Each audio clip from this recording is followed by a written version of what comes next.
Bismillahirrohmanirrohim. Assalamualaikum warahmatullahi wabarakatuh.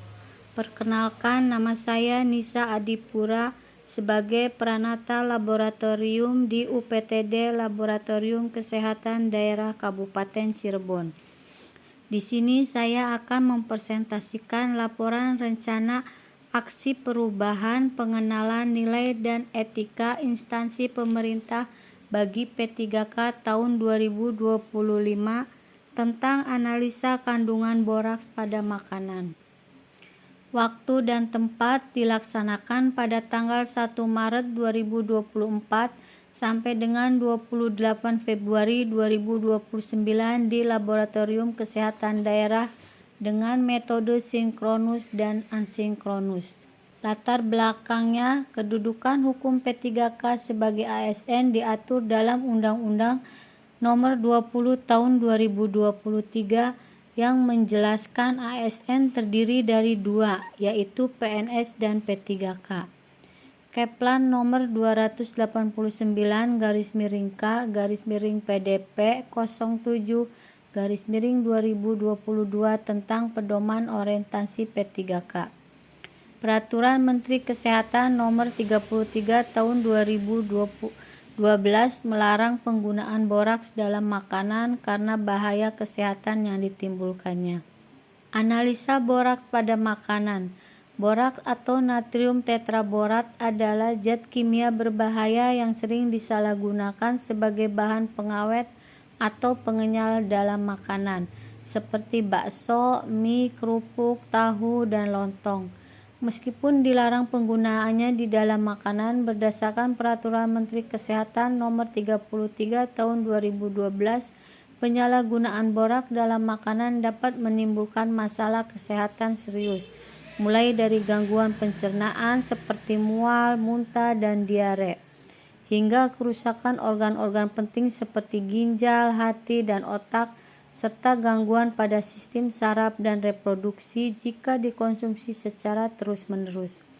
Oleh karena itu, penting bagi masyarakat untuk waspada dalam memilih makanan, membeli dari sumber yang terpercaya, dan mengutamakan makanan yang diolah sendiri untuk menghindari risiko kesehatan yang tidak diinginkan.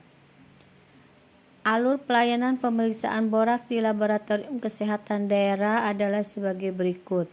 Loket pendaftaran, laboratorium, hasil. Maksud dan tujuan kegiatan.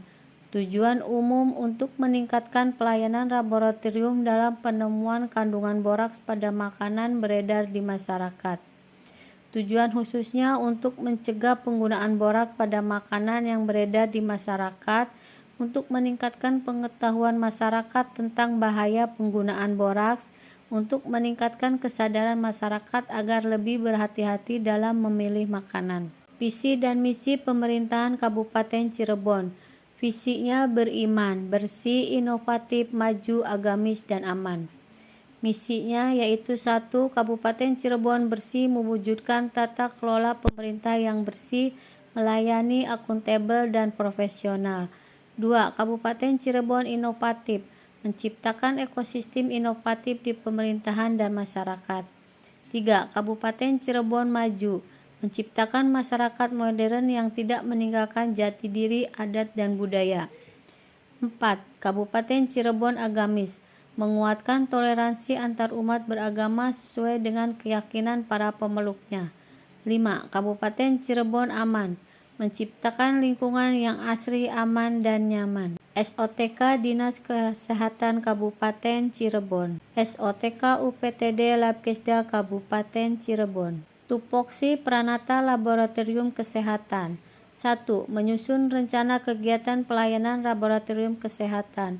2. Menyusun rencana kebutuhan peralatan laboratorium dan bahan medis habis pakai. 3. Menyiapkan pasien. 4. Mempersiapkan pelayanan laboratorium kesehatan. 5. Menyiapkan sampel atau spesimen. 6. Menyusun pencatatan hasil pemeriksaan. 7. Menyusun laporan hasil kegiatan. 8. Melakukan rujukan kasus pemeriksaan laboratorium yang tidak bisa ditangani. Rencana kegiatan.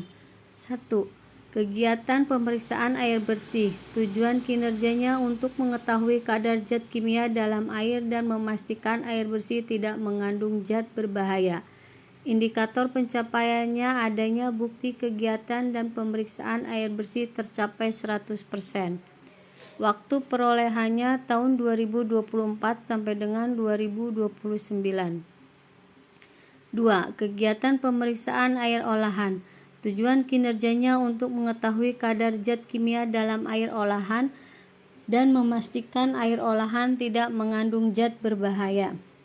Indikator pencapaiannya adanya bukti kegiatan dan pemeriksaan air olahan tercapai 100%.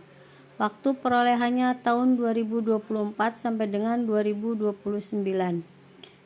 Kegiatan pemeriksaan makanan dan minuman. Tujuan kinerjanya untuk mengetahui bahan berbahaya dalam makanan dan minuman. Indikator pencapaiannya adanya bukti kegiatan dan pemeriksaan makanan dan minuman tercapai 100%. Waktu perolehannya tahun 2024 sampai dengan 2029. 4. Kegiatan pemeriksaan air kolam renang. Tujuan kinerjanya untuk memastikan bahwa kolam renang dalam dan luar ruangan yang digunakan untuk berenang telah sesuai dengan kondisi higienis yang disyaratkan. Indikator pencapaiannya adanya bukti kegiatan pemeriksaan air kolam renang tercapai 100%. Tahun perolehannya tahun 2024 sampai dengan 2029. 5. Kegiatan melakukan pemantapan mutu internal atau PMI Kimia Kesmas. Tujuan kinerjanya untuk mengurangi penyimpangan dan memastikan hasil pemeriksaan yang tepat. Indikator pencapaiannya tercapai hasil yang presisi dan akurasi 100%. Waktu perolehannya tahun 2024 sampai dengan 2029. Kesimpulan dari hasil penjabaran di atas dapat disimpulkan beberapa poin sebagai berikut. 1. Peserta orientasi dapat memahami dan melaksanakan tugas dan fungsi pokok ASN dengan baik. 2. Setiap ASN P3K harus dapat mengintegrasikan nilai dan etika ke dalam rencana aksi perubahan sebagai bentuk profesionalisme kinerja berdasarkan pada nilai-nilai dasar ASN berakhlak. 3.